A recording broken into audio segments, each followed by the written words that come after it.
So we're going to go ahead and get started. First, appreciate everybody walking past the bar to come to this session here late on, I guess, the second to last day of the conference. Some of us walked by, some of us got cocktails. I like it.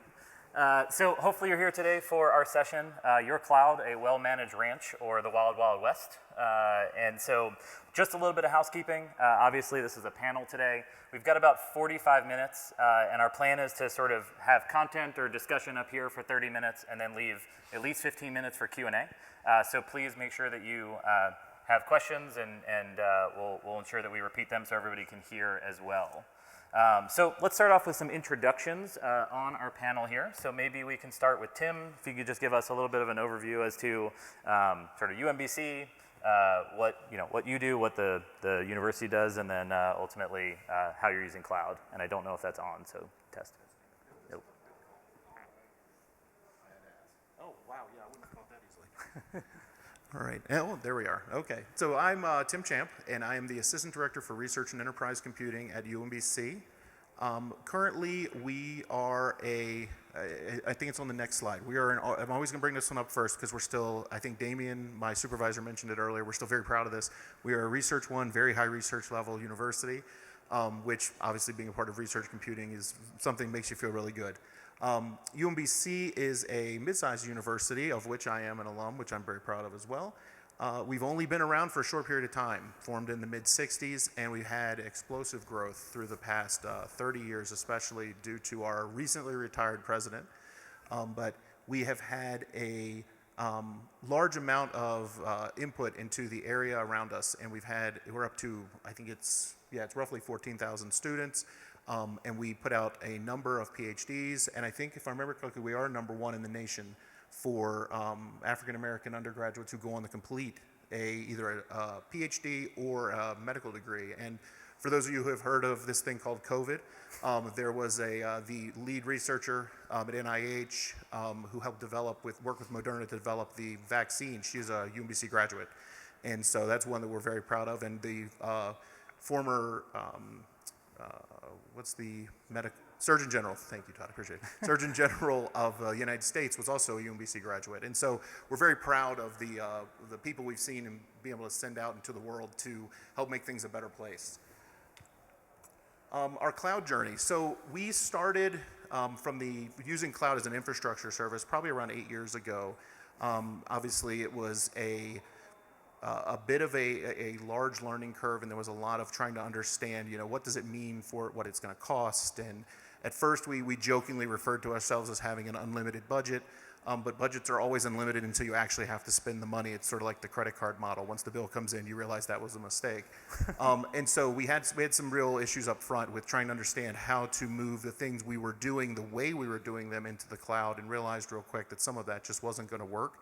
And how do we make processes that take some of these applications, take some of these services that we're providing, and actually make them work in a cloud efficient way. And obviously there's stuff we'll be talking about around security and other things, but really what has worked great for us is being able to work with various campuses, the people that are not just at our campus, but things we've learned through other campuses, trials and tribulations, constituent groups with EDUCAUSE. Working with partners, working with software and consultants, and there's a lot of things that go into this. A lot of learning goes into this, and it's been a lot. But we can look back now and say, here's some things we've learned. Here's some things we may have done better, but we've done a lot, and so we're very proud of where we are at that in our journey at this point. And I will pass. Do you need the mic, or do you have the other? Perfect. Okay. Yep. And so introducing next, Andrew Marcantel from Texas A&M. Hey, good afternoon. Andrew Martel, I'm the Executive Director of Solutions Engineering, and that's a relatively new title because everything that I'm going to talk about doesn't talk about cloud without talking about the change in our management structure at Texas A&M. So to cover that, we are the largest single institution based on enrollment in the country that comes with both strengths and opportunities for improvement in certain ways. We received a new president, or we onboarded a new president, Dr. Catherine Branks, about a year ago. And through that process, the decision at Texas A&M was to reorganize IT. And so this is not a trivial matter at this institution. So we went from about 30 disparate and well, I call it a federated environment, but it's a decentralized environment to one central IT organization, which changes the way we look at how we innovate, how we're building towards the future. So that reorganization has really changed our outset into how we talk about cloud, how we talk about automation, and how we want to deploy our services. We'll talk about in a minute. Texas A&M stands for its core, so I think the core is about 2,200 students. As a part of that body, it's a major part of its culture. We are R1, and it just seems like it's just a big place. My father was a UT grad, and when he found out that I was going to go to work for Texas A&M, he's like, I want to call you a traitor, but I still love you. So I kind of let that go. So, talking about cloud. So I was hired really to think about an innovation program. We called it AIP. There's nothing that I don't say here that doesn't have Aggie labeled to it. So I apologize in advance because I'm not a grad, so it took me a while to adjust to this. But we literally do label everything Aggie. So it was called the Aggie Innovation Platform. And it was really brought in to bring in new ideas and new ways of doing business, particularly with regards to our infrastructure management. My boss managed the data center, and he wanted to start putting in infrastructure as code as a part of that process. So quickly, very early on, we determined that we knew that some other institutions around, and I picked this up really at the Cloud Forum, but we heard cloud first strategies and postures, and we consciously decided that we were not going to use that term. We would say automation first and cloud agnostic. So that led to a decision very early on in 2020 to do a multi-cloud strategy. And in that respect, we didn't even really start a centralized cloud strategy at Texas A&M until COVID, until March of 2020. And which has led us to really look at all three of the environments, the major CSPs, which is Azure, AWS, and Google. I think we are kind of looking now at Oracle as well, but those were the three we started with, and those are the ones we supported. There was another program that was started up simultaneously. Some of my colleagues are in the back over there. STAR, which was really oriented towards secure research in the health field. Their compliance standard for HIPAA was higher than ours for university internal. So they kind of went their own way from their security standpoint, focusing mainly on AWS. While we kind of dispersed that, but we took that approach that we were going to do infrastructure as code very early on. We found Terraform through HashiCorp, and we built a lot of our infrastructure in that capacity. So that's what we kind of built from. Later on, that about a year later, I took on the VMware infrastructure on premise, and the same mentality has been applied to that. How do we start using infrastructure as code into our legacy infrastructure? We're replacing the hardware now for that environment, but when we think about innovation at Texas A&M, we think about where can we see improvement in how we do processes, do more obviously with less, but have a better outcome in the process along the way, right? So one of the reasons why we look at codified solutions for infrastructure is repeatable, to be resilient in the capacity of disaster recovery, as long as it still meets the need of our customer base, which is really important that we do that. So that's cloud in a nutshell, although the journey itself was interesting based on how we did that. We'll talk a little bit about that in the questions, but that's my story, and I'm sticking to it. Awesome, and very excited to have you here. So my name is Randy Shore. I run what we call our delivery and support team here at Kion. Really that responsibility is to help prospects and customers sort of get up and running and understand sort of what Kion can do for them. And so if folks have not heard of Kion, didn't stop by on the show floor, so Kion is a software product. We are what we call a cloud enablement solution. And so really what we do is we focus on the three sort of major public cloud providers, so AWS, Azure, and Google Cloud.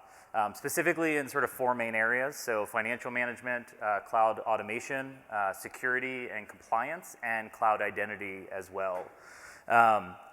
I'm excited to speak here today for a few reasons. So one, before I was at Kion, I actually was at George Washington University in DC for about 10 years. And so the connection to higher ed is really exciting. As well as just last week, we announced that we went through the Internet 2 service evaluation, thanks to many folks in the room, and have now been sort of greenlit on that as well to really, show Kion's dedication to higher ed.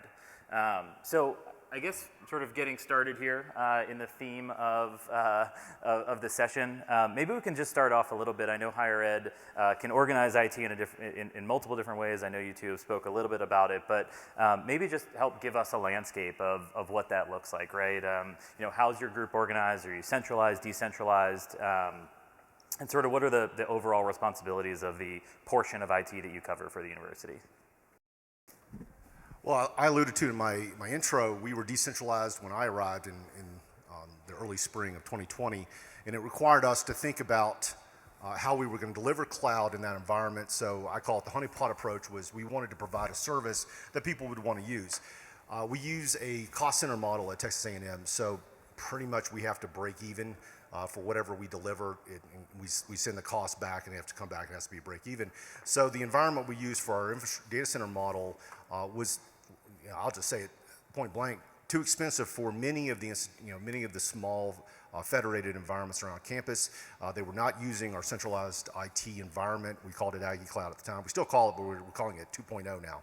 But the idea here is, how do we get people back looking at centralized services as an asset and not necessarily just a cost drain?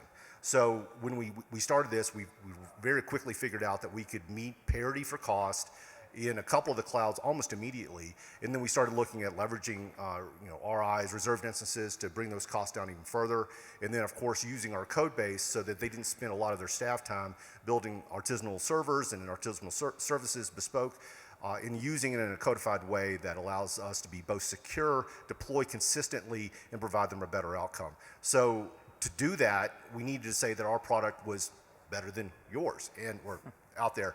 So again, we did not focus initially on security. We focused on more of an operational outcome because we did have a competitive, because Jody and his crew are back there, did a very good job of saying, if I'm coming in as a researcher of a grant that needs a critical, or I think the higher standard of,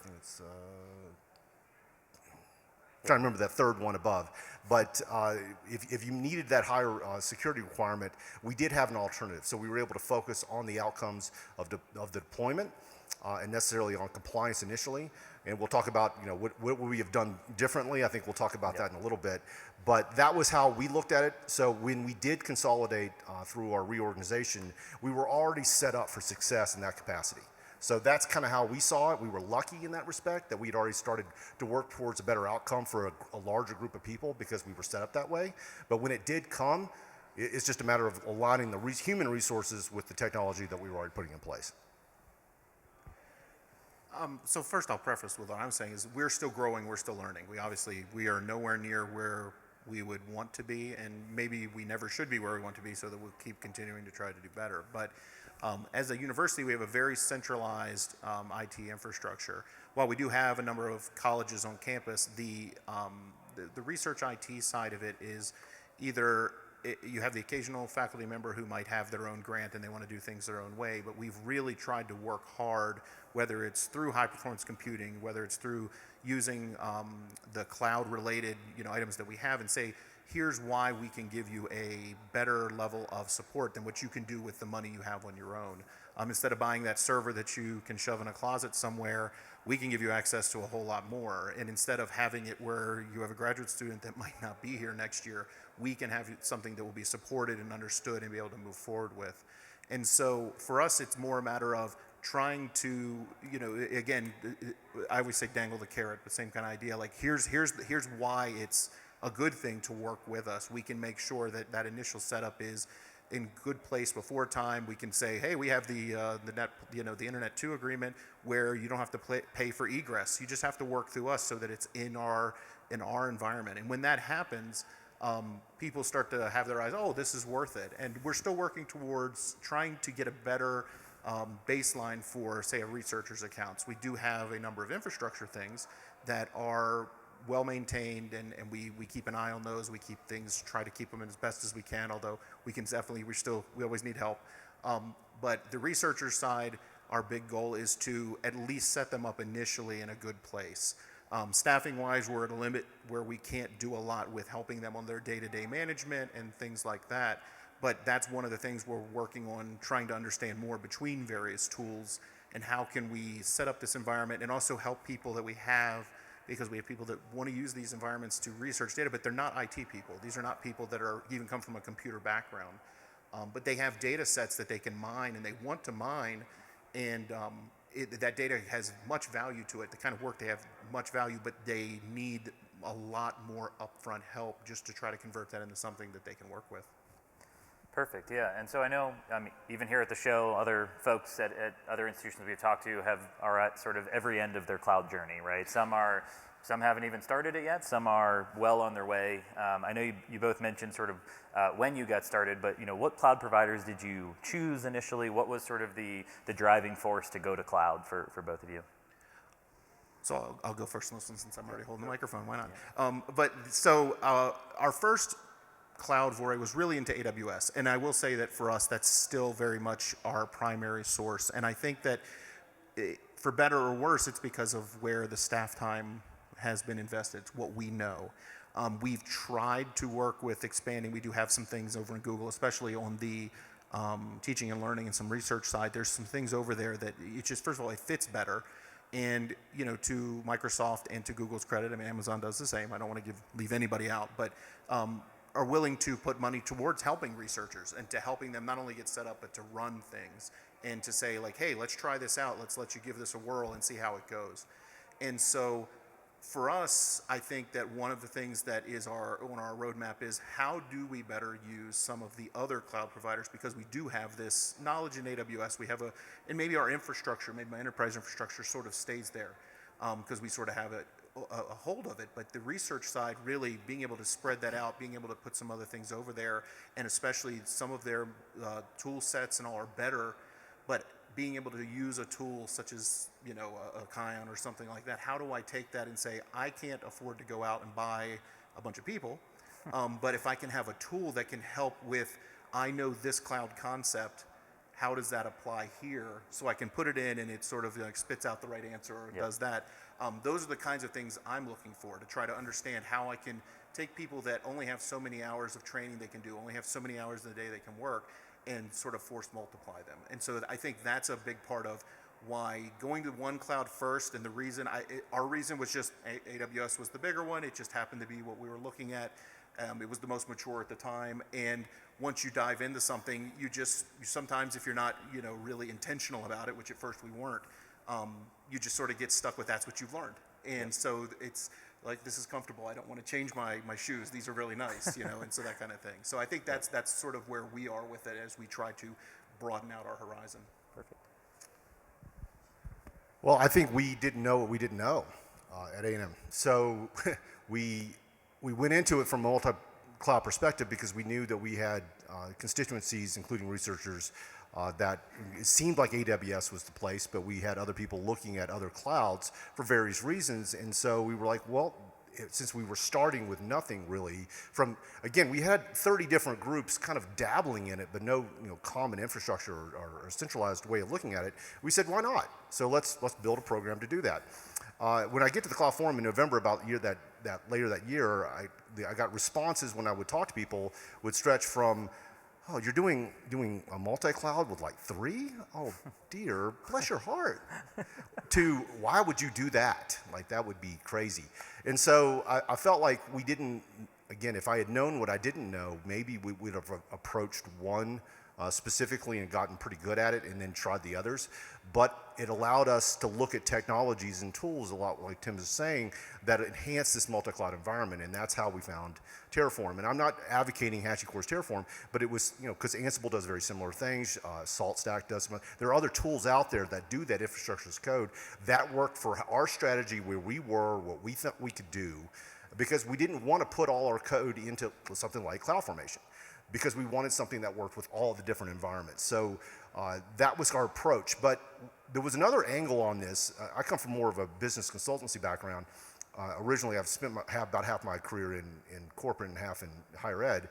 And so I looked at the money first. That was my first real analysis. And I looked out there, all the tools that were doing multi-cloud financial analysis. A lot of them did individual clouds, public clouds is what I'm really referring to. But few of them did multi-cloud. And we found a tool that we did like. And really what led us to, we had actually reviewed in that survey back in 2020, the summer of 2020, we had reviewed CloudTamer as a part of that. But at the time, I don't think you did Google. Yeah, for those that don't know, CloudTamer is what we used to be. We rebranded to Kion in November of last year, so same company. But So yes, we didn't have Google yet. So we did have a metric, like in all of RFPs, and it got struck because it didn't do one of the clouds that we were interested in doing. We did find a product. We do still use it, but one of the reasons why we're here, or why we found Kion, is we took another look. They had added Google to its portfolio, and we wanted other things. We had matured past just a tool to do financial analysis, right? Now we needed to do compliance, because now it's becoming pretty clear that the size and the growth that we were experiencing in the program of 2 years was not going to accommodate just one tool doing that. So that's kind of, we can look at different kind of tools to do different things, but we started from the financial management perspective. Some start with security, some start from an organizational standpoint. We tried to use the native tools. A good example would be Control Tower in AWS. And we found that Control Tower's organizational structure was a little lacking. Again, Kion provided an enhancement to that organizational structure in addition to the organizational units that we use in AWS for compliance, security data classifications, but we needed to overlay that with our business structure, and therefore we needed to add budgets, right? So Kion does that. So it's, again, a tool to reach an outcome. It's not necessarily that, hey, this tool will solve your problems. What problems are you looking to solve, and how does it meet your need? Not necessarily how does the tool necessarily fit for the purposes of some sort of best practice. Because the last thing I would ever say is, because having worked with and been a consultant for SAP for many years, there's an environment where you conform to their standards. I think that you're trying to find tools that conform to your environment first. Make sure that you're comfortable with it, and it abides by your business practices, but that would be my advice when it comes to tools. Perfect. No, that sort of gets, I think, right into our next thing, which is, cloud is not easy. If it were easy, obviously tools like Kion wouldn't exist, right? And so I think you've touched a little bit on, just now around cost management, I guess. I do want to dig a little bit into security. Are there any other pieces of sort of cost or financial overruns or financial control or showback or anything on the UMBC side that you want to share? So we have had, so for, you mean from terms of like what we... So like, what are some of the challenges that you've had sort of in cloud? Has there been large cost overruns? Has there been the inability to figure out how to pay the bill? Like those kinds of things? So for us, we've had sort of, we thankfully have had we've had a couple glaring exceptions, but in general, our problem has been less about costs not being able to be understood or what we're doing, and more about trying to maintain and not have that constant, well, it's not even really a trickle, it's more of a constant water faucet always on of there's these things that are running, there's these things that are out there, and oh no, we forgot to do the reserved instances. Oh no, this has been running for 3 months, and since our bills are so behind, and when they get to us, we've now paid for that for a long period of time. And we've seen some of that in the past. We're trying to do a better job with it. We've used some, cloud tools. I think we, like, just again, I'm not personally recommending this, but like we use Cloud Checker currently because it's sort of included with the contract we have, and things that can alert us to some of that. But we haven't had any way to be proactive. And in Amazon and Google, they're all sort of have the same thing where I don't know that they're not willing to. It's not that they're not willing to work with you, but there is a certain motivation, I feel like, in some ways to say like, hey, we're here to provide this. We want you to run things. So the idea of restricting what you can do is not necessarily in their culture. And that makes a lot of sense because, I mean, I get it. That's how they make money. Yeah. And so I do get that, but I feel like a lot of the tool sets that we've seen in and around cost when it comes to AWS, as specifically since that's the one I do know the best, they require a lot of overhead in people hours. And they haven't been up to this point things that are easily digested, things that are easily understood. And so we've had some times where I'll go back and we're looking at a bill, I'm doing a review with a couple people, and realize that I just saved us $4,000 a month, and I'm like, that's a lot of money. That if we would have seen it 3 months sooner would have been $12,000. And so like those kind of proactive abilities, those kind of like shadow costs, as it were. is an ongoing thing. It's an ongoing thing to come up with proper procedures, but enforcing those procedures, enforcing those tags, enforcing those things, your control tower exists, things exist, but there's not, the user friendliness of it has always to me been a bit of a barrier. Things like the application, to go in a different direction, things like the web application firewall, it exists, but then, if you set it up, it does nothing. Right. You have to do a bunch of other stuff for it to do something, or you have to pay somebody else that can do it, or something like that. And so there's a lot to this that is as you mentioned, if it was easy, then everybody would just do it, nobody would care. But it does take a lot in terms of these thinking, in terms of planning, and in terms of actually saying, like, how can we work on this to where it's not, we don't have the budget, we're not going to have the budget to pay some team of people that watch, look at the screen and watch every time a new server starts up or something. So being able to figure that out. Yeah. No, I think that's. Did you want to add something? Yeah, I was going to add that in the context of, because the very first session I attended for EDUCAUSE this year was an ITSM thing where they kind of ran through the how do you do more with less, and I kind of made this joke, but now I realize it's not so much of a joke. One of the panelists said, well, we found a vendor who allowed us to travel this path. And the vendor, in this case, that helped us through the financial management control was the community. I found Declan Fleming over at University of California, San Diego. He's also one of the I think he's one of the managers of CloudBank. And we got on a session with him pretty early on in our discovery process and put ourselves, at least in the framework, of what we need to look at and what right looks like. The community will help you. This is the greatest asset you have, is the colleagues that are around you and amongst you. Sometimes it could be a vendor, but most of the time it's others going through the same journey you have. And security is no different. Right now we're focusing more on our security aspect, and this was one of the reasons why we're hoping that Kayak can help solve a lot of that compliance concerns that our new customers, for lack of a better word, have to resolve. But we're not the first to go through this. Bob Flynn's in the audience over here, and he will talk to this long journey of trying to guide. He helps run the Cloud Forum, and I've learned more from that experience engaging with you all in that capacity of knowing what right looks like to help me get the right answers for what our outcomes needed to be.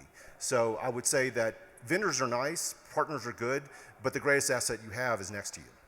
Yeah, and I think that's something that's very unique to higher ed and worth taking advantage of, right? Coke and Pepsi aren't going to share their secrets, but you guys will. I was going to say something similar. Is like that's one of the things that I'll use an example as one of my well, I say newer employees, but now it's going to be like 3 years. He's worked, I think, as of this month. So for our university, just as a funny side note, we measure how long people work in decades because we do have a very stable workforce and people just love the work. We have tons of awards, and you go to our HR website to find out how great we are. But but he worked in a much different kind of environment where everything had to be kept to yourself. You didn't share information. You didn't tell anyone about it. And when he started working for us, it's taking him a bit of time, and he's like, can I tell them about this? Oh, am I making noises? Can I tell them about this? Well, yeah, why wouldn't you be able to? For me, it was just being that I've been in higher ed for pretty much my whole adult life, I never had this concept, but that really is a thing, like being able to email somebody at a university across the country and say, we know you use this email platform, we're having this really weird problem, and then I get back a 4-page email with all kinds of, oh yeah, here's some stuff, here's something we had happen. It's like, oh, this is awesome, because they had no reason to not help. And in fact, they want to help because we're all sort of just like, I help you, you're going to help me, or somebody else is going to help me, and it's that whole thing. And so that really is a difference with higher ed, which is nice. Yeah, absolutely.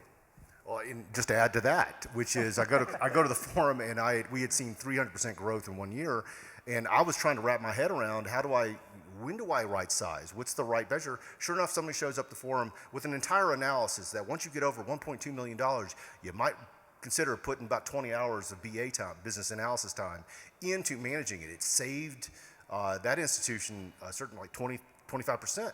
Because they now had somebody dedicated to looking at that from that perspective.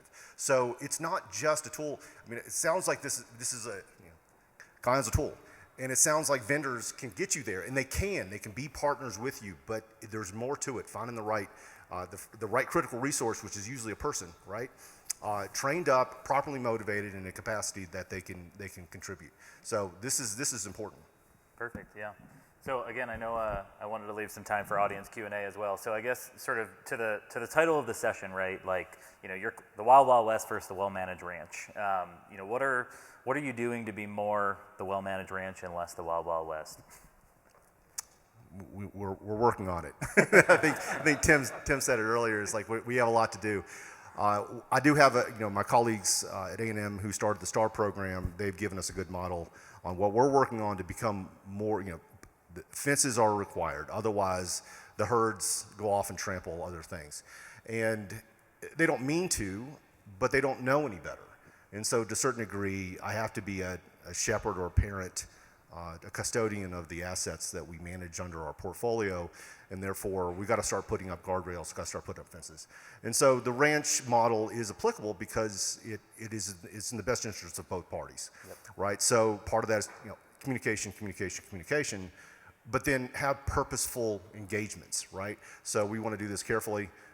Again, we're trying to find the right tools, right partners, right assets. This is a part of this, and we haven't gotten all the way there yet. And the work is never done. I think that's probably the best way to describe it. Yep. Yeah, I mean, definitely.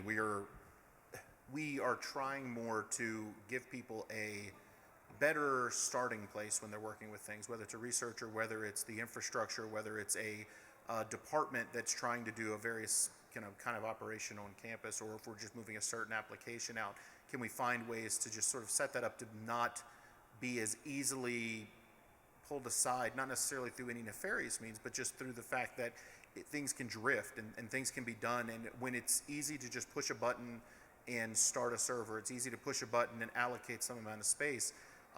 It's not the work that it used to be. If I go back 20 years ago and you wanted to have a server or you wanted to have storage, there was a ton of had to go into that, and so you knew what you were having to do. And so for us, is we're sort of in that phase now where we're trying to figure out how to do some more of these guardrails, how to actually set up these accounts.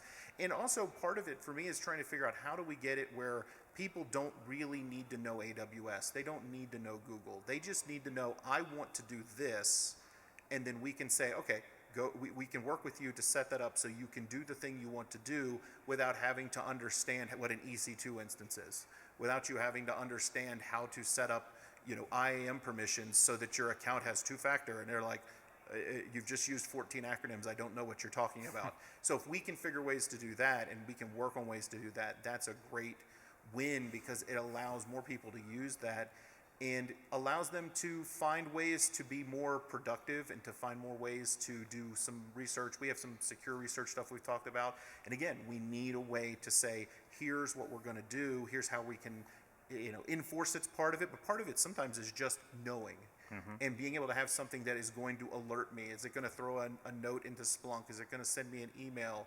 Is it going to shoot up a flare somewhere? Whatever it's going to do, so that we know this is something that needs to be looked at without, and then this is always a consideration, I don't want to push too far back on a faculty member to say, let us lock everything you do down to where they go, no, I'm going to go around you.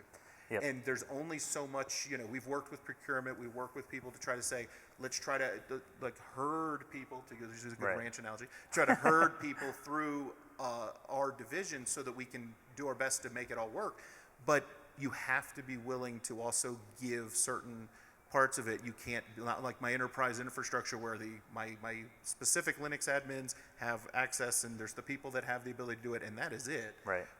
I'm going to have to be willing to give here. They're going to want to be able to do this. They want to be able to install some things, and they're going to want to be able to control some stuff. So how do we set things around that? Yeah, and I think using, guardrail is the right word, right? Guardrail is different than gate. Guardrail is control, it is ease, it is as long as you stay on the road, right, you're going to get to your destination. Gate is a stopper, right? And I think that sort of goes into on the Kion side, right, why we sort of call ourselves cloud enablement, right? If you put in the appropriate guardrails, whether they're financial guardrails, security guardrails, whatever, you're enabling the organization to sort of go further or faster. And so, again, I do want to leave time for Q&A, but before we jump into that, I guess, the last thing I like to just sort of end on this part is, if I ask you, if I knew then what I know now, right, or if I knew then what I know now, what would you have done differently? What would you have done the same up until this point? As you said, we're still got a journey to go, but.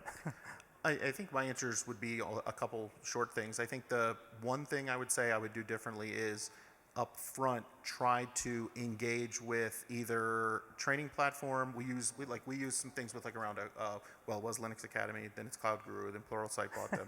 It's the way the world we live in, and so we would have done a little more of that up front, whether it was through some, and honestly, there's a number of things, and I'm going to try to get everybody in on this so that I don't get in trouble, but there's all the cloud providers obviously have lots of free training.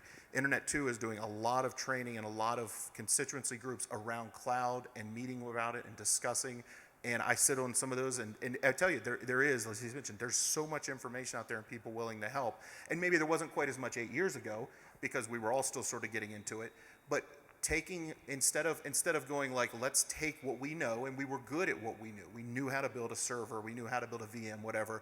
Instead, the public cloud, we just picked up VM and we throw it up there. But instead of doing that, we would have said, well, wait a minute, let's rethink some of this. And we have done some of that since, but up front we didn't, but unfortunately it went sideways because of that.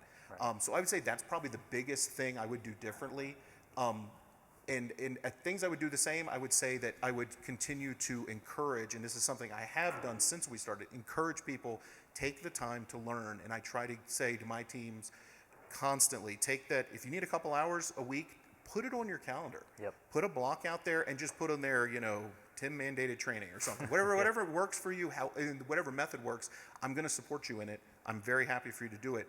But learn those things at the very least that we're working on so that you are able to do it in the best way possible. Perfect. So my answer would initially have been something in the security framework standpoint, but the native clouds do a pretty good job if you follow their best practices and you kind of stick within their deployment guides. You'll do okay. It won't be perfect. It won't fit every edge case you have. We started off, I wanted to prove the outcomes of a CI/CD pipeline. CI/CD is a continuous iteration, continuous deployment, and I focus on the deployment side of it. We wanted to build curated images through Terraform that would then project out to in this case, AWS. We later put it in all three. But we want to project through a codified mechanism, an easy button, a starter kit for instances for people not to think about having to harden and compliance orient, because our security department had a list of, started with 400 some controls that you come down to 75, and then you have to go through an audit. And we wanted to give people an easy button, a starter kit, for lack of a better word, for the main instances they had. I focused on the outcome. And now I'll look back on it, and it was another thing through another conference. Rick at Penn State, what's his last name? Rhodes. Rick Rhodes. He does a presentation on training Penn State into the cloud. And he was bringing in people from other parts of Penn State and training them on how they were doing their infrastructure as code and how their cloud practices were changing the way Penn State works. That's what I would change differently. I would start with that outreach program first, and then demonstrate through specific outcomes, because that's how you get buy-in. We're still in sort of the phase, and it's easier because now we're going through a big reorg, and so therefore it becomes a bit of a top-down kind of conversation. But when we were honeypotting, I wanted to demonstrate that, hey, we have a win, come to us. But I now realize that the real advocacy was into the training. And so I concur with Tim, looking at training in a more proactive way, getting people involved, hands on keyboards, whether you were a 30-plus year pro doing the same thing for that, I call it the IT version of stamping metal, or you're a brand new intern student who knows nothing. And so now I have a student program where I have them engaged on, again, I've used Terraform as a technology, but we're building upon our starter kit with Terraform. And each student comes in, they have to add a little bit to that book. Nice. So that's something I would change. Awesome. Perfect. So I guess I want to turn over to the audience. What questions might you have for these folks or myself on any topic? Yep. I'm curious what your reasons or cons for, it sounds like you're leveraging multiple cloud platforms. You didn't just pick one and say, okay, we're just going to be here. I'm curious, why that? Why not just pick AWS and concentrate and be really good there versus trying to spread out? I'll repeat the question first, just in case folks didn't hear. So essentially, why did you go multi-cloud? Why didn't you just pick one? What was sort of the reasoning to spread out? Yeah, it sounded like a joke I made earlier, that I didn't know what I didn't know. We didn't we didn't know what we didn't know. So we knew we had some built-in customers in AWS. Initially, we wanted to build our initial CI/CD pipelines and anything that we were doing from an infrastructure as code standpoint in AWS as a proof of concept. But most of our customers per se were already using Google, right? And so anybody who wants to use Microsoft and those products and those kinds of VMs and be running in those environments, particularly Microsoft SQL environments that were trying to get into the shared data services model, we knew we had use cases built in from the start that was a multi-cloud perspective. So our position was we didn't have a dog in this fight. We didn't have already a lot of investment into a lot of infrastructure in business practices that said AWS over Azure over GCP, right? So why not build them from scratch? Again, we didn't know what we didn't know, and that requires triple the effort for every one thing you did. That's the downside, right? But on the plus side is that we use ServiceNow as our service delivery engine, and so when you show up our cloud management page, you have all three options, including a fourth, which is our VMware environment that's on-prem, right? So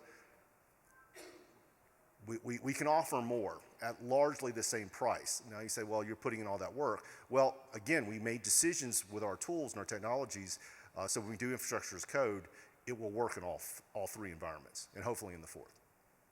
Does that answer your question? A little? But I will tell you, I didn't have a chance to say this earlier, we have diversified our spend in all three, but we have the most workloads, and I'll free to say this, in AWS. So because we focused on our builds in that environment. So if that helps you a little bit, we spend probably more time codifying our infrastructure in AWS than we do with any other environment. And that was just through a natural process. Yes. So we started out, just to give some context for my question about skill sets, we started out saying, okay, we've gone to RFP, we are an AWS shop, and then Microsoft, I've described it as a truck backing up with the beeping sound of that's where clients are going because they're in the productivity suite, etc. So from a skill set perspective, how are you handling, like is it the same person and they know a couple of environments? Are you hiring people and they're specializing in this person knows AWS, CI/CD, this person knows Google? Have you diversified so that it's cloud environment specific? I'll repeat it again just for, so essentially, have you been able to leverage the same individuals in both AWS, Azure, Google, or have you had to hire like subject matter experts in each cloud?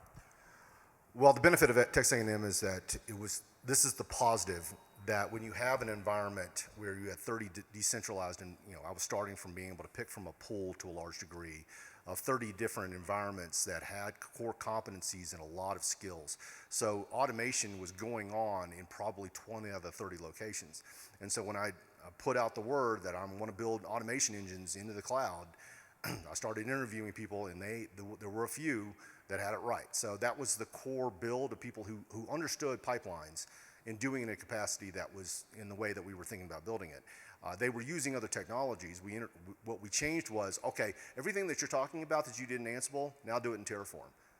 How much time do I have? 6 months. And we gave them a deadline, and we kind of followed them through the process, and then we ended up with our first real curated image in AWS. We built from that. So I've slowly but surely picked people who had core competencies, and it might be Azure, right? Or it might be some element of security. Then I've started lately to pick up people who can do automation and VRA for VMware. So I've slowly started to augment the team for specialties with their core competencies, but we expect them all to understand the framework of what we're doing, which is automation first, cloud agnostic.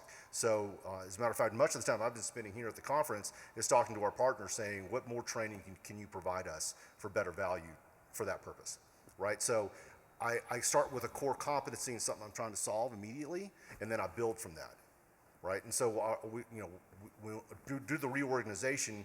We're going through kind of a resetting of things in terms of skill sets, and one of those is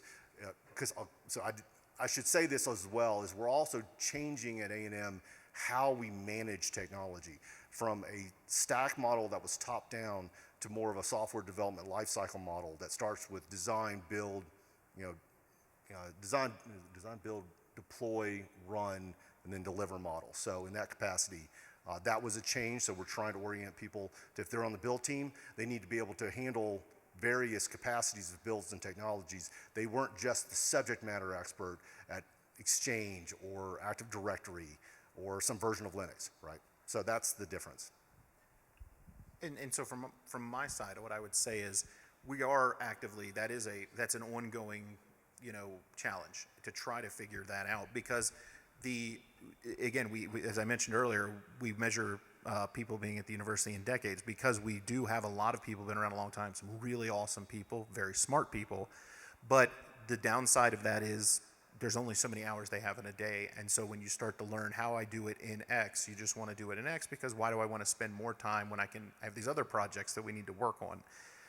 One of the ways I'm trying to figure out how we can do some of that is, can we look at it as, let's not think of it in terms of how Azure does it, how AWS does it, whatever, but let's think of it in terms of what do we want to do. I remember one of the things when I, many years ago, had my CS education, and had a faculty member tell me in one of my classes, I'm not here to teach you how to code in C or C++, I'm teaching you how to code. Then you can figure out how that works in the other. And so that's a very pie in the sky kind of ideal, but I think that if you can understand, whether it's you're using tools like Terraform or Ansible or whatever, but if you can also understand this is how I want it to look, then if you're a knowledgeable person on that ability to design it, then you can go, okay, now let me figure out how I do the right things to make that work over here. It's easier said than done. It's very, wistful in some ways, but I think that combined with doing some of the training, doing some of the, finding the right resources that you could say, this is how I can do this, whether it's a training resource, it's a colleague or a university that's already, maybe they're a big Google school, but you're not, and you're a big AWS school and they're not, or something like that. I think those things are ways that you can help try to build that up without maybe saying like, okay, I can go out and hire 10 people and I can hire 3 for this and 3 for this, because I can't do that. But I also can't look at it and say I'm only going to use AWS, because there are very good projects that have been done by many universities and other places around the world that a faculty member wants to use for teaching and learning in Google, or they want to use in Azure, or in the case of a research group we have on campus, a lot of the stuff they do around Microsoft SQL and things like that, it's just going to really fit a lot better in Azure than it will in another one. So we can't just say, no, you can't do that, because if we say that, either they go around us, do it their own way, or we end up with issues where we have to support figuring out a new way. And it'd be much better to be able to work together on that and say, let's try to use the best of this. And I honestly have found that whether it was Google or AWS or Azure, the people even there rely on, lean back on them sometimes and say, we're trying to solve this problem. Can you help us? Where the tires meet the road. Rubber meets the road. There you go. I ruined that one completely. But where that is, they have financial and they have the desire for you to use that service. And so I find that I've found some very smart people that work at the various companies that are like, oh yeah, we'll help you work out the design on that and figure that out. So I would recommend reaching out to all of the above, and you can, because it is ways to say, I only have a limited number of staff, they only have limited they can do. Can I work with other people that can help with that? Yeah, I think one thing I just add on is, in addition to using cloud providers, using cloud vendors, right? Like when we are trying to get folks up and running, we want people to be more successful. And so the more we can build in our platform and the more we can help, obviously, the better it is. I think the other thing that we've seen, or I've seen working across all of our customer base is not expecting everybody to understand the entire cloud, right? Don't go out and learn AWS, learn Azure, learn Google. It is, if you think back to an on-prem day, right, when somebody needed a server, you didn't make them go to the data center and plug in the network cable and figure out like how to assign it an IP address. You shouldn't do the same thing in cloud, right? Like just giving somebody a cloud account, just giving them a subscription, they're not enabled for success, right? You're taking, let's say, an application developer, and now all of a sudden they need to become a networking engineer. The more that you can provision and baseline in that account before you hand it over, the better, and you can let people focus on just the skill set that they have, right? A networking engineer on-prem can go out and just learn VPC config and VNet config, and that's it's sort of like the don't boil the ocean analogy. Cloud is huge. Learning a cloud platform is huge. But if you only, you're specialized in storage or networking or compute, just learn those services first. That's much easier to sort of bite off. And so that's what I've seen successful. And to give a good plug to somebody in the audience named Bob, And the internet too does a lot of things and has a lot of programs and is trying to do more about training and trying to figure out these problems. And I believe it is class program. I'm not messing that up. Okay, good. But I believe that was last fall, maybe been last fall, that one of my staff went through the program, and one of the takeaways from it is it's showing you how to use things out there without necessarily making you into an expert in one given cloud. So it's a very agnostic, but it's a very, again, that concept of let's understand how to do things. I had somebody tell me multiple times, well, I've had a lot of people tell me this multiple times, don't try to figure out how to be a Kubernetes admin. It's probably not a good use of your time. Figure out how you can use Kubernetes, but trying to build it and do all that stuff, a lot of people will say that's just probably not worth it for your team. And that's probably not worth it for most teams because of the amount of investment it would take. But everybody has, in a it's obviously a Google thing, so they probably have the best, understanding of it, but all the major clouds, even a lot of vendors and others have like on-site things to help you get a Kubernetes environment up, for instance. But I think it's the same idea with the cloud stuff, is how can you maybe abstract it away some so that you're not necessarily needing to be that deep AWS, you're a certified super engineer, when there's other people that can be that, and there's people that will be that, but you may not have the resources to have that. So can you use some of the knowledge that's out there, some of the tools that are out there, and actually say, let me just step back a level, because I don't need to know how this part works. I know it's already built out, it's secure, it's provided as a service, whatever it may be. Yep. So I know we are over time. Appreciate you guys hanging out. If there's any other questions that you have, we're happy to stick back here, answer anything that we can. But really appreciate everybody coming out today. Our contact information is up here. Please feel free to reach out to any of us, and hope you enjoy the rest of your show. Thank you.